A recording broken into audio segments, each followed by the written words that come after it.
राष्ट्रवादी कार्यालयामध्ये पत्रकार परिषद येऊन त्यांची भूमिका मांडली आहे आणि गुलाबराव देवकर यांना पक्षात घेऊ नका वगैरे वगैरे.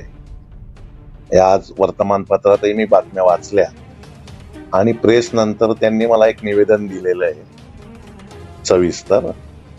ते निवेदन तुम्ही प्रदेशाध्यक्ष आदरणीय सुनीलजी तटकरे साहेब आणि आमचे राष्ट्रीय अध्यक्ष नामदार अजितदादा पवार यांना ते निवेदन पोहोचावं. त्यांनी त्यांच्या भावना त्या ठिकाणी व्यक्त केलेल्या आहेत.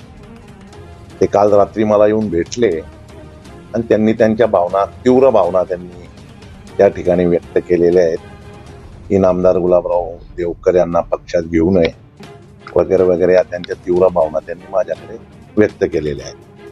त्यांचा असा पण दावा आहे की बरेचसे नेते जे आहेत अजून शरद पवार काय वाटतं तुम्हाला?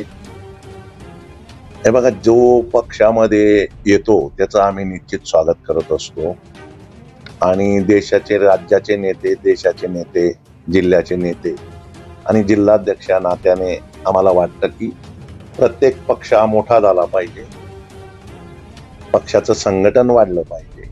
हे प्रत्येक पक्षाच्या अध्यक्षांना वाटतं की जो आपल्या पक्षात येईल त्याचं आपण स्वागत केलं पाहिजे. लोक संपर्कात अजून आमच्या संपर्कात कोणीच नाही. स्वतः गुलाबराव देवकर यांनी देखील माझ्याशी काही संपर्क केला नाहीये. त्याच्यामुळे कोण आमच्या पक्षात येणार आहे. मात्र कार्यकर्ते जे आहेत, प्रामाणिक कार्यकर्ते, जीवाभावाचे कार्यकर्ते, ज्यांना पश्चाताप होतोय, धरणगाव असेल, जळगाव ग्रामीण असेल, त्या कार्यकर्त्यांचे निश्चित फोन येत आहेत. पक्ष प्रवेश आम्हाला करायचा आहे आणि निश्चित प्रामाणिक कार्यकर्त्यांना आम्ही पक्षामध्ये आमच्या लेवलला आमचे मंत्री नामदार अनिलदादा पाटील यांच्या संमतीने आम्ही त्यांना प्रवेश देणार आहोत. देवकरांच्या प्रवेशाला व्यक्तिगत तुम्ही जिल्हाध्यक्ष म्हणून तुम्ही अनुकूल आहात का? तुम्हाला वाटतं का देवकरांनी आलं पाहिजे वगैरे? आमच्याकडे तर बघा, कोणी आलं तर आम्ही त्यांचं स्वागत करणार आहोत. शेवटी पक्षाचा निर्णय.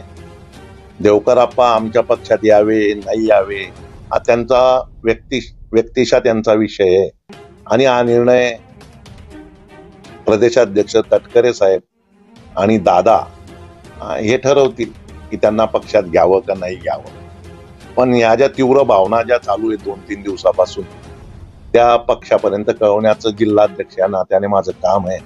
त्या मी आज मुंबईला जाऊन कळवणार आहे. तुमची वैयक्तिक काय भूमिका राहणार आहे?